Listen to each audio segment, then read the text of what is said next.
Indonesia Bertauhid TV.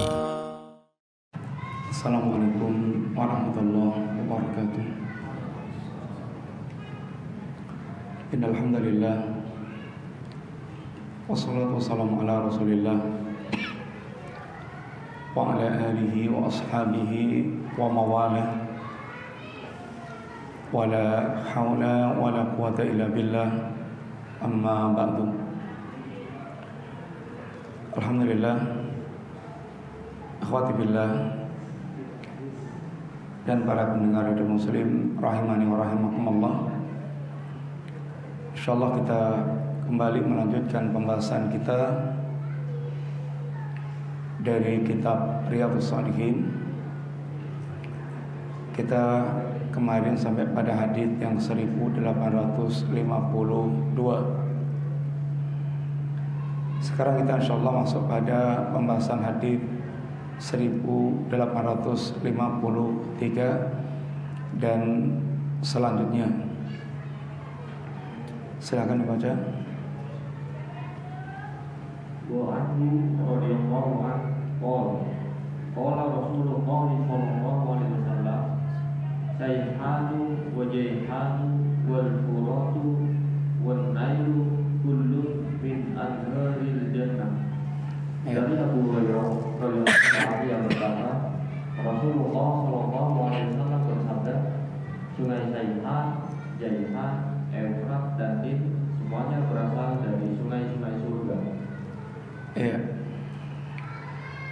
Wa anhum, dan dari sahabat Abu Hurairah radhiyallahu anhu,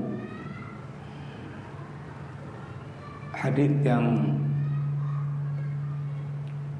cukup banyak diriwayatkan oleh sahabat Abu Hurairah,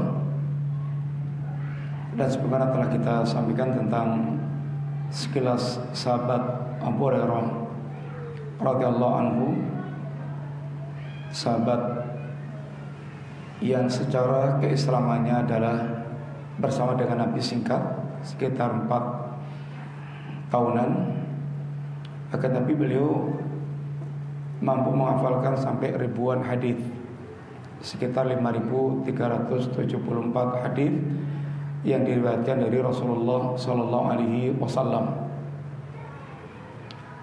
Dan seperti itu tidak mustahil dengan beberapa alasan. Yang pertama, Abu Hurairah orang yang memang hidupnya seakan diwakafkan untuk mengumpulkan hadis. Beliau termasuk di antara ahlus suffah, orang yang tinggal di serambi masjid, sehingga kemungkinan untuk meriwayatkan hadis Nabi ini lebih banyak.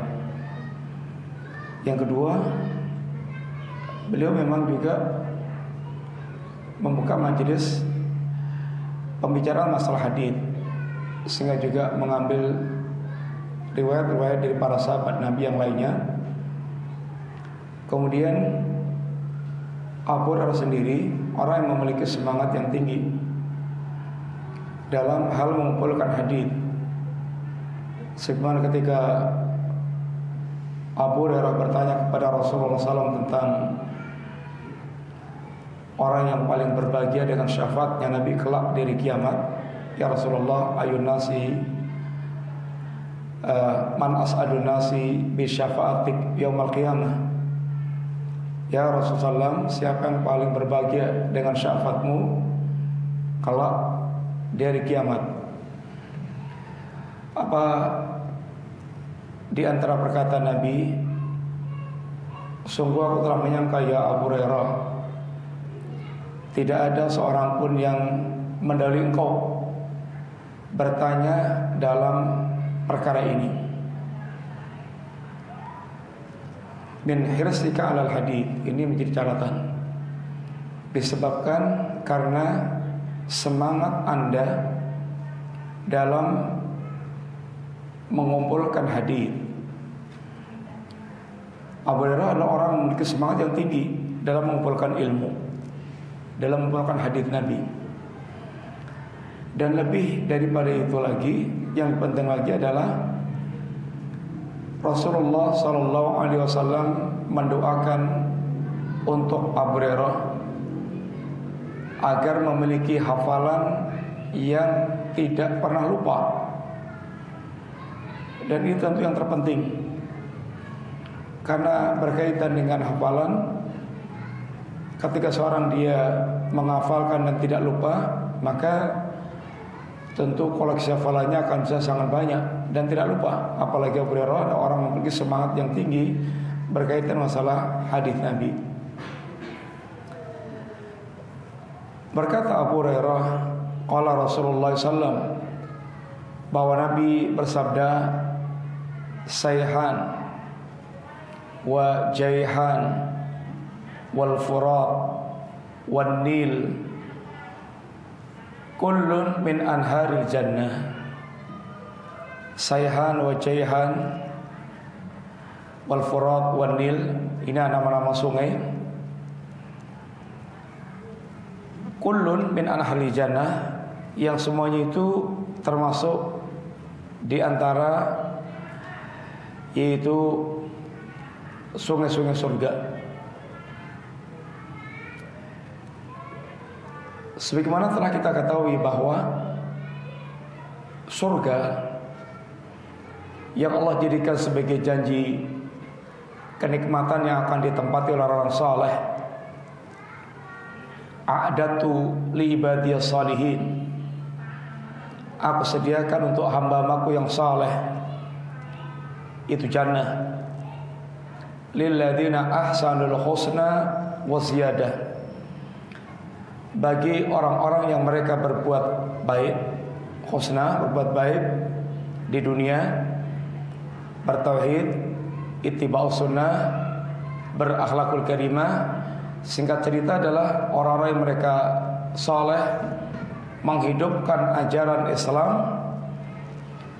Bagi mereka adalah al-husna, yaitu surga, wasiyadah, dan tambahannya, bonusnya, bonus jannah.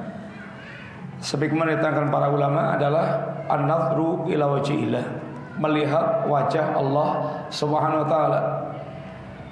Dan melihat wajah Allah itu lebih memberikan kenikmatan sampai melupakan kenikmatan jannah. Sedangkan kenikmatan jannah, sebagaimana diterangkan oleh Nabi dalam hadis posisinya, ini yang merupakan firman Allah Ta'ala, hadis yang kita sampaikan ini tadi, a'datu libadiyas salihin mala aynun ra'at wala udhunun sami'at wala khatra ala qalbin bashar, yaitu kenikmatan yang tidak pernah keindahannya dan keluar biasaannya tidak pernah dilihat oleh mata, tidak pernah didengar oleh telinga, dan bahkan sekedar terlintas dalam hati manusia pun tidak. Jadi menunjukkan kenikmatan ini di luar semua yang dibayangkan oleh manusia.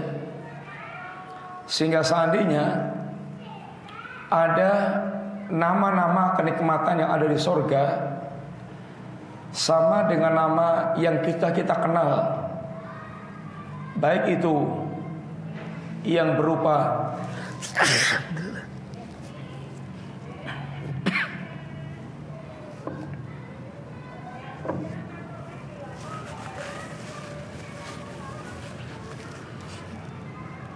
baik itu yang berupa yaitu buah-buahan, bangunan, kemudian kenikmatan yang lainnya, makanan, minuman, semua penamaan yang sama dengan apa yang kita kenal, madu, susu, anggur, buah, kemudian bidadari, wanita, dan yang lain-lainnya itu semuanya hanya sama dalam nama. Adapun hakikat kenikmatannya jauh berbeda. Semua di luar jangkauan mata, telinga, bahkan tidak pernah terlintas dalam perasaan manusia. Ini yang membuat seorang yang betul beriman kepada akhirat tentu sangat merindukan. Yang Allah Subhanahu wa taala membuat perbandingan antara akhirat dengan dunia, agar seorang mereka memiliki orientasi kehidupan akhirat. Di antara perbandingannya itu seperti bahwa semua yang di akhirat, di jannah maksudnya, khairun wa abqa, lebih baik dan lebih kekal. Segalanya lebih baik. Sehingga seandainya kita dengar nama-nama yang sama dengan nama di dunia, maka kondisinya adalah semuanya lebih baik dan akan kekal. Adapun dunia penuh dengan kekurangan-kekurangan dan sifatnya singkat, sangat singkat, sehingga tidak ada kenikmatan dunia yang hakiki, nggak ada. Semua kenikmatan dunia bercampur dengan kesulitan. Adapun kenikmatan jannah, kenikmatan yang digambarkan oleh Allah dalam hadis qudsi tadi, selain juga di antaranya Nabi katakan juga ketika nanti jannah, ahlul jannah akan mendapatkan seruan, ya ahlul jannah, anna lakum antasihu wala tasqamu abadan. Wahai ahlul jannah, sekarang Anda sehat dan tidak akan pernah mengalami sakit lagi. Ya ahlul jannah, anna lakum antahyau wala tamutu abadan. Sekarang Anda hidup dan tidak akan pernah mengalami kematian lagi. Wa anna lakum antashibbu wala tahramu abadan. Sekarang Anda muda dan tidak akan pernah mengalami tua lagi. Wa anna lakum antan'amu wala tab'asu abadan. Sekarang Anda tinggal merasakan nikmat yang tidak pernah ada lagi kesengsaraan padanya. Ini surga. Berbeda dengan dunia. Yang dunia itu sehat terancam sakit, hidup terancam mati, muda terancam tua, dan tidak ada kenikmatan murni. Adanya kenikmatan bersamanya adalah ini kesusahan-kesusahan. Itu dari sisi itu apa yang akan dialaminya di jannah dengan di dunia. Dari sisi yaitu nilai kelanggengannya, akhirat khairun wa abqa. Dunia adalah mataun qalil, singkat dan rendah nilainya. Singkat karena dunia digambarkan oleh Nabi, digambarkan Allah Ta'ala, tidak ini satu hari insya Allah, inna yauman inda rabbika ka'alfi sanatin mimma ta'udun. Satu hari di sisi Allah seperti 1000 tahun dalam hitungan kalian. Sehingga umur manusia seandainya di dunia sanggup sampai 100 atau diberikan umur sampai 100, kurang lebih dia hanya memiliki umur 2,4 jam. Dan dunia dibandingkan dengan akhirat sangat rendah nilainya. Digambarkan oleh Nabi Sallallahu Alaihi Wasallam dengan beberapa ungkapan. Dunia tidak lebih daripada sayap seekor nyamuk. Dunia tidak lebih daripada bangkai kambing yang cacat telinganya. Dunia tidak lebih dari tetesan air yang menempel di jemari ketika dicelupkan ke lautan lalu diangkat. Dunia tidak lebih daripada kotoran yang keluar dari manusia. Dunia nggak lebih daripada sekedar orang teduh di bawah pohon lalu dia akan tinggalkan. Ini semuanya gambaran Nabi tentang ya ini kehidupan dunia. Di dunia orang banyak mendengar kalimat-kalimat yang kotor, kalimat-kalimat yang keji, kalimat yang tidak layak. Di akhirat kelak Allah Subhanahu wa taala menjadikan hatinya ahlul jannah qulubuhum ka qalbin wahid. Hati mereka seperti satu hati. Hati mereka seperti satu hati. qulubuhum kaqalbin wahid. Sehingga tidak ada lagi kotoran-kotoran hati yang mewarnai di antara penduduk Ahlul Jannah. Dan Allah memang telah mengadakan kisos di antara penduduk jannah di jembatan Kintarah. Sehingga sebelum masuk jannah mereka telah dibersihkan Allah, sehingga betul-betul masuk jannah adalah Darussalam. Dan surga sendiri katakan Darussalam, yaitu kampung keselamatan, surga selamat dari segala kekurangan yang dirasakan oleh penduduknya ketika di surga. Gak ada yang bisa dicacat dari bangunan surga, dari kenikmatan surga. Semuanya adalah keindahan dan tidak ada cacatnya. Termasuk apa yang menjadi ungkapan-ungkapan Ahlul Jannah, la yasma'una fiha laghwan wala ta'fiman illa qilan salaman salaman. Di surga orang tidak lagi mendengar ini laghwan wala ta'fiman, kalimat-kalimat yang lahun, kalimat-kalimat yang sia-sia, apalagi kalimat-kalimat yang dosa, jorok. Tidak lagi mendengar semuanya itu, kecuali yang didengarkan salaman-salaman, sesuatu yang sangat menyelamatkan, bersih, indah, selamat dari berbagai macam kekurangan dan aib. Ini adalah apa yang didapatkan di jannah, sehingga jauh berbeda dengan apa yang di dunia sekarang ini. Kemudian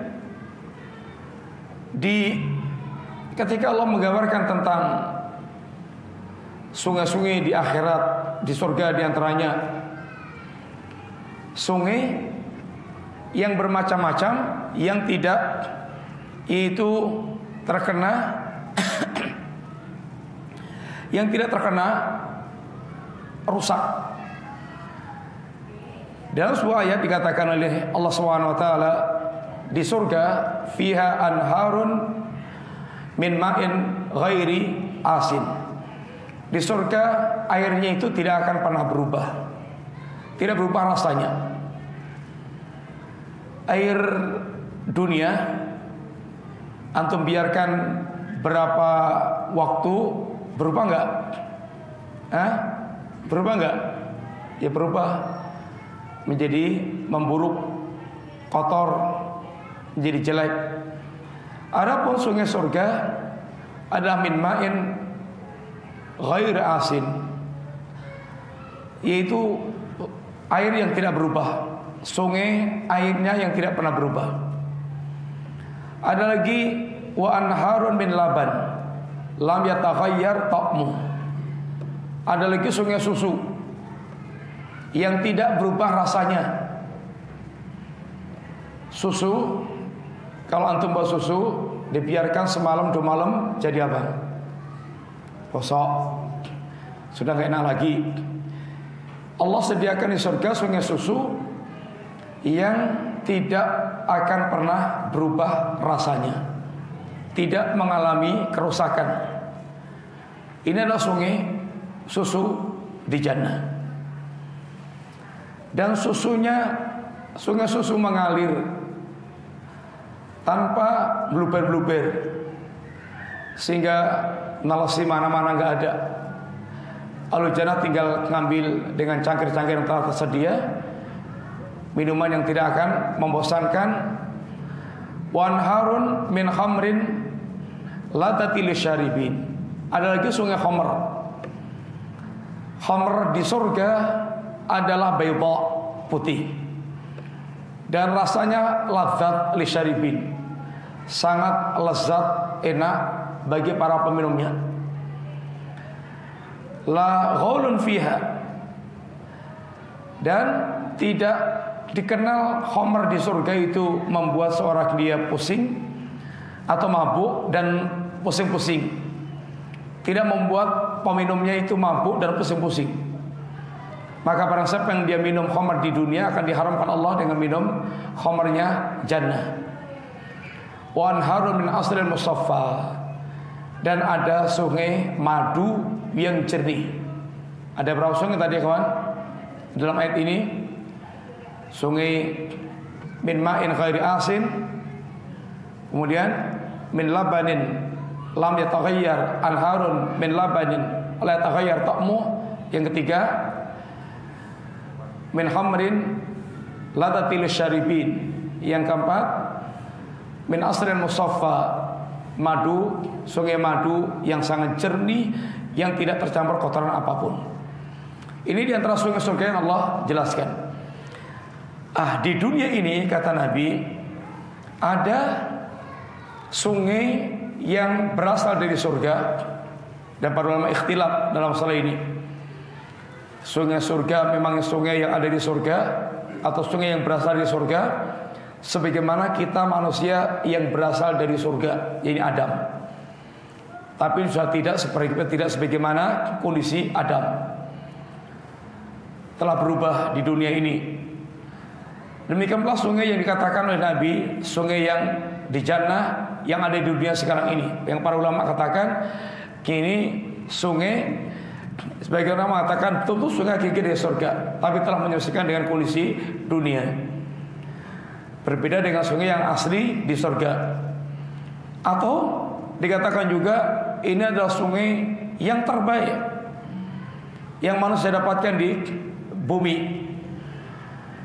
Yang 4 sungai itu seperti yang dikatakan dalam hadis tadi, yaitu Sayhan wa Jaihan. Dan itu semuanya terdapat di Timur Tengah. Sayhan, Jaihan dikatakan para ulama sungai yang sangat besar. Letaknya di sekitar Armenia yang berdampingan dengan wilayah Syam. Sungai dikenal oleh manusia di dunia, yang menjadikan sekitarnya adalah penduduknya sangat makmur. Demikian pula sungai yang Sayhan, Jaihan, apa lagi tadi? Furat. Sungai Furat di akhir zaman kelak, sungai Furat ini dia akan menyingkapkan gunung emas. Akan menyingkap gunung emas. Dan manusia akan banyak melakukan pembunuhan dengan fitnah gunung emas yang tersingkap dari sungai Furat tersebut. Dan ini diberitakan Nabi berkaitan dengan ini akhir zaman. Kemudian sungai Nil yang menjadikan Mesir di zaman Fir'aun betul-betul merasakan kesejahteraan, kemakmuran yang sangat luar biasa, di antaranya dengan keberadaan sungai Nil. Sungai-sungai disebutkan oleh Nabi ini sebagai sungai surga. Para ulama ikhtilaf dan memberikan keterangan berkaitan dengan hakikat sungai tersebut. Yang jelas di sungai memiliki dampak yang sangat bagus terhadap penduduk sekitarnya, dan sungai yang sangat besar dan indah. Dan tentu hakikatnya kita kembalikan kepada Allah Subhanahu wa taala. Wallahu taala alam bisawab. Yang jelas kita mengimani apa yang disebutkan Nabi, bahwa Jaihan, Sayhan, Furat, Nil adalah min anharil jannah, di antara sungai-sungai surga. Sungai apa tadi kawan? Sayhan, Jaihan, Furat. Furat itu ifrat kalau bilang Furat, terus Nil. Ini yang disebutkan di ini sungai jannah. Kemudian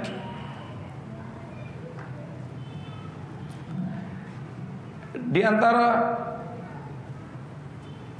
dan itu di antara rincian penjelasan Nabi berkaitan dengan masalah jannah. Jannah digambarkan oleh Allah Subhanahu wa taala dengan gambaran yang betul-betul tidak pernah terbayang oleh lintasan perasaan manusia sekalipun. Dan Nabi juga jelaskan, dan Allah dan Nabi-Nya menjelaskan surga rinci. Dari luasnya, surga yang luasnya seluas langit dan bumi. Kemudian dari bahan bangunannya, tanahnya, kerikilnya, semen perekatnya, pernak-pernik hiasannya, kamar-kamarnya, kemudian berkaitan dengan aksesorisnya, ada kemah-kemah yang terbuat dari mutiara, kemudian penghuninya, bidadari, istrinya, pasangannya, kemudian di makanannya, minumannya diterangkan mendetail. Ada pohon jannah dan manusia di jannah, penduduk jannah, bagi mereka fiha ma tastahi anfusukum walakum fiha ma tadaun. Walakum fiha ma tastahi anfusukum walakum fiha ma tadaun. Bagi kalian di surga adalah apa yang kalian inginkan. Ma tastahi anfusukum, yang Anda punya selera, maka langsung Anda mendapatkan apa yang Anda inginkan dari selera Anda tersebut. Bedanya kalau kita di dunia ini punya selera, langsung terwujud gak? 90% atau 80% atau 60% banyak sekali yang tidak terwujud. Sehingga banyak angan-angan, impian-impian yang tidak terwujud, kecuali dengan dia meraih dengan kerja keras, dengan betul dia mengerahkan waktu, tenaga. Karena memang dunia adalah ini tempat, ini fikabat, susah payah, kemudian menjadi bahan keluhan manusia. Banyak yang ngeluh. Gak ada antum mendapatkan manusia yang tidak mengeluh. Antum duduk sebentar sama dia suruh ngeluh, berjilid-jilid keluhannya itu, panjang, lebar, gak habis-habis. Ini manusia adalah khuliqal insanu haluan, diciptakan dalam keadaan keluh kesah. Banyak keinginan-keinginan yang tidak tercapai, atau sudah tercapai kemudian hilang, atau kemudian berkurang, atau dia terhalang dari apa yang dia inginkan. Banyak kesulitan, kesusahan yang manusia rasakan. Di jannah walakum fiha ma tastahi anfusukum. Apa yang Anda inginkan, yang Anda selera untuk mendapatkannya, langsung Allah berikan kepada Anda. Walakum fiha ma tadaun, apa yang Anda minta langsung cemepak. Sehingga ini betul-betul mendapatkan pelayanan prima yang memuaskan. Maka orang orientasinya akhirat tidak akan pernah kecewa. Di dunia ini orang mereka orientasinya akhirat tidak akan pernah kecewa, karena yang dia inginkan adalah apa yang didapatkan di akhirat. Semuanya merupakan pemberian Allah, dan Allah maha jujur. Allah bahkan berlebih dalam memberikan kepada manusia, tidak ada kurangnya. Adapun kalau kita mengharapkan segala perkaranya itu dengan dunia, itu akan selalu kecewa dan kecewa dan kecewa. Karena Anda mengharapkan pada yang miskin, yang tidak bisa memberikan harapan-harapan Anda sepenuhnya, sehingga sering ini jauh daripada apa yang diharapkannya, membuat orang kecewa, sedih, dan seterusnya. Allah bandingkan antara surga dan dunia, dan mereka manusia punya ketertarikan untuk dia betul-betul berorientasi dengan kehidupan akhirat. Karena secara umum manusia adalah orang yang maftun bidunia, terfitnah dengan dunia. Sehingga wasiat Allah yang senantiasa diwanti-wantikan Allah kepada kita, fala taghurrannakumul hayatud dunya wa la yughrannakum billail ghurur.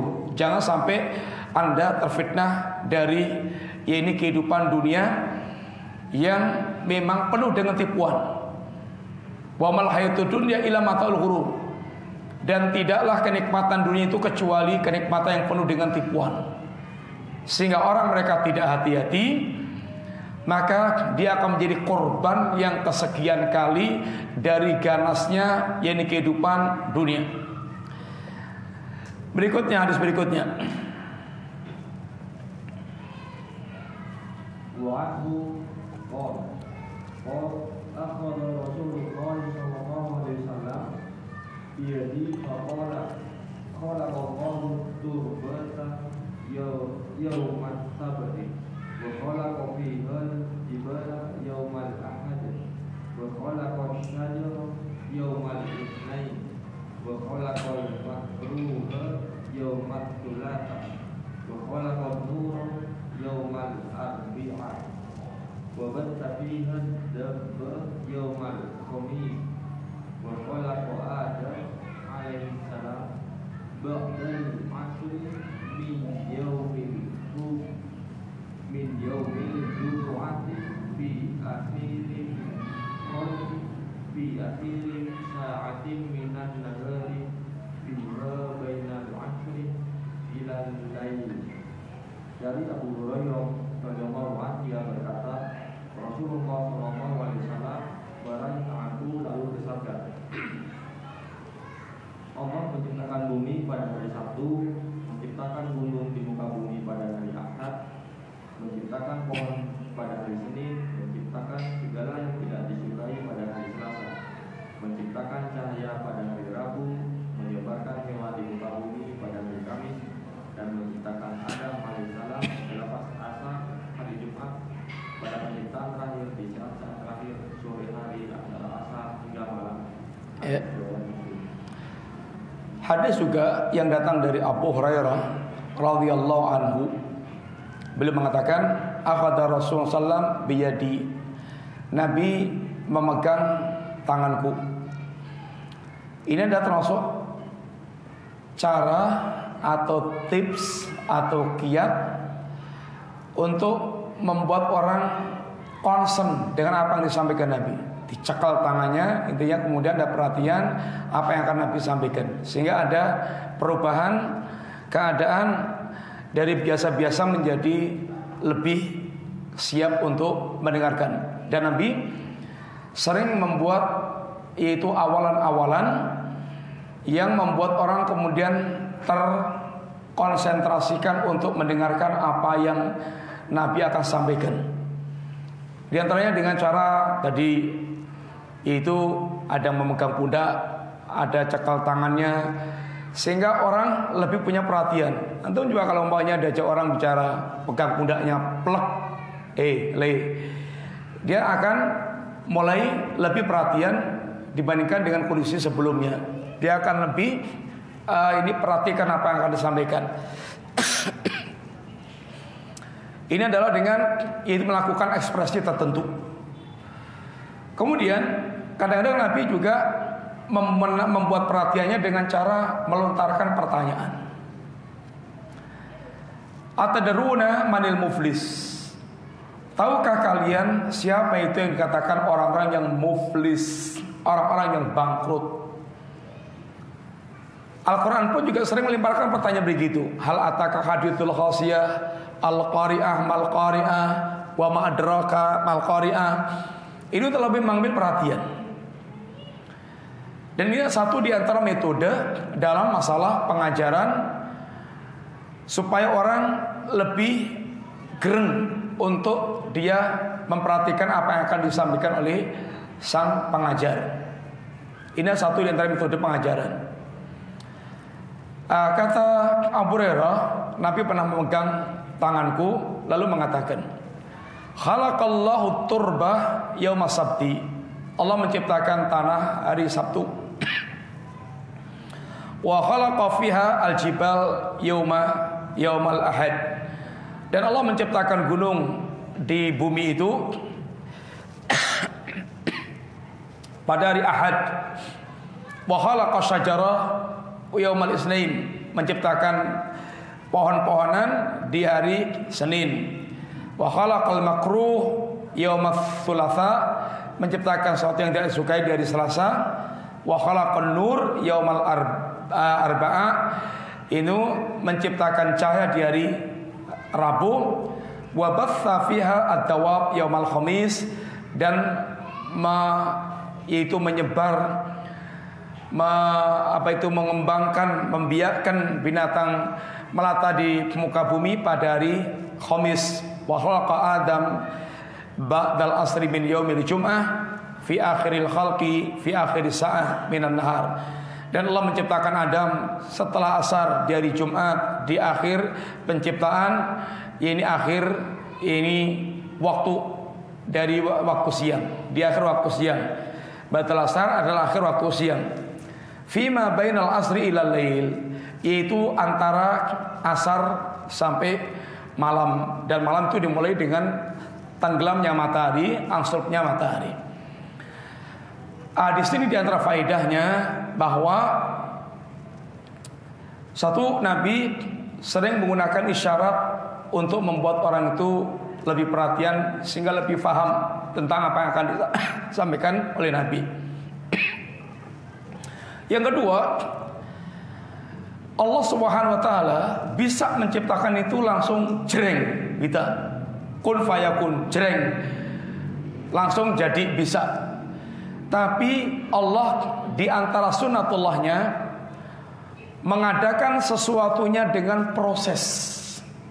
Dengan proses. Sehingga ini adalah pengajaran bagi kita juga untuk tidak ini al-ajalah, tidak tergesa-gesa, tidak kesusu, agar yaitu dia bertahap, berproses. Dan ini pengajaran kepada makhluk. Adapun Allah bisa melakukan apa saja yang Allah kehendaki, sekali langsung jadi, Allah bisa. Tapi ini pengajaran bagi para hamba Allah untuk memahami tentang proses. Semua diraih dengan proses. Allah ketika menceritakan tentang manusia, penciptaan manusia, proses. Ya ayuhan nas, in kuntum fi raibin minal ba'ats fa inna khalaqnakum min turab, thumma min nutfah, thumma min alaqah, thumma min mudghah, mukhallaqatin wa ghairi mukhallaqatin. Thumma ini kemudian Allah mengukir di dalam hati manusia, kalau kalian ragu tentang hari kiamat, hari kebangkitan, ketahuilah Allah menciptakan kalian itu dari awalnya di tanah Adam. Kemudian Allah ciptakan Anda dari nutfah, pertemuan air laki perempuan dan perempuan. Lalu berkembangnya prosesnya dari nutfah ke alaqah, alaqah ke mudghah, mudghah menjadi janin. Kemudian Allah bentuk sehingga gumpalan darah yang menjadi gumpalan daging Allah bentuk menjadi kepala dengan segala isinya, kepala, mata, hidung, mulut, bibir, tenggorokan, kerongkongan, langit-langit, otak, segala macam, sampai kepalanya utuh, isinya macam-macam. Menjadi leher, menjadi pundak, menjadi tangan, menjadi dada, menjadi perut, menjadi kaki, menjadi apa yang terjadi pada manusia. Ini semuanya adalah bagaimana Allah membentuk manusia. Proses, dengan proses ada tahapan-tahapan. Demikian juga manusia berkembang bertahap. Dari lahir bayi, cenger, kemudian tumbuh, terus tumbuh berkembang terus sampai seperti Anda gagah. Dan semuanya dengan proses. Ini adalah pengajaran Allah Ta'ala. Termasuk kita semuanya untuk mendapatkan sesuatu yang ideal kita inginkan dengan proses. Antum pengen jadi seorang yang alim, dengan proses belajar sedikit demi sedikit, bertahap terus sampai kemudian Anda menjadi alim dengan tekun belajar, dengan tekun, tidak kenal lelah, tidak kenal capek, ada prosesnya dan bertahap. Orang untuk bisa menjadi petinju kelas dunia, lahir langsung jadi petinju kelas dunia atau bagaimana? Ya pakai proses. Orang untuk menjadi pesepak bola kayak Ronaldo, dengar pakai proses nggak? Pakai. Latihannya super ketat. Orang untuk menjadi pemusik top, pakai proses nggak? Pakai. Orang untuk menjadi pembasket yang handal, juara sampai kelas dunia, pakai. Prosesnya panjang. Dan mereka betul-betul ulet dalam mendapatkannya. Pakai proses, bertahap. Semuanya pakai tahapan proses. Sehingga termasuk kita membangun dengan target apa yang kita inginkan, semuanya dengan proses. Sehingga jangan lihat ketika sudah jadinya, waina bisa jadi ulama, jadi dokter terkenal, antum nggak lihat prosesnya. ingin jadi dokter terkenal, laris, spesialis yang Masya Allah, prosesnya antum melihat dulu kuliahnya bagaimana, kemudian kuliah S1, kemudian ambil spesialis, subspesialis, bagaimana prosesnya untuk sampai ke tahapan jadi dokter seperti itu. Semuanya dengan proses. Sehingga mesti yang difahami adalah prosesnya tersebut. Yang penting bagi kita itu bagaimana bisa menikmati proses. Menjadi ahlul jannah juga dengan proses menjalani jalannya. Wa sa'alaha sa'yaha. Wa man aradal akhirata wa sa'alaha sa'yaha. Orang yang mereka menginginkan akhirat di surga dan menempuh jalannya, proses untuk ke sana itu ada jalannya, dilalui. Yang penting bagaimana kita merubah proses yang kelihatannya itu enggak enak itu menjadi menikmati. Menikmati. Kalau antum yaitu menikmati proses yang tadinya kelihatan sulit, itu menjadi sebuah keasikan tersendiri. Keasikan. Orang ketika ingin targetnya menjadi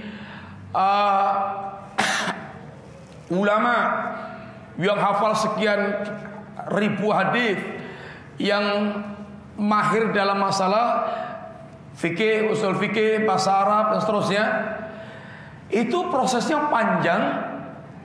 Orang yang melihat mungkin sudah capek, kelelahan, yang melihat. Tapi yang melalui, yang melakukan prosesnya itu, kalau dia menikmati, maka proses itu menjadi sebuah hal yang nikmat buat dia.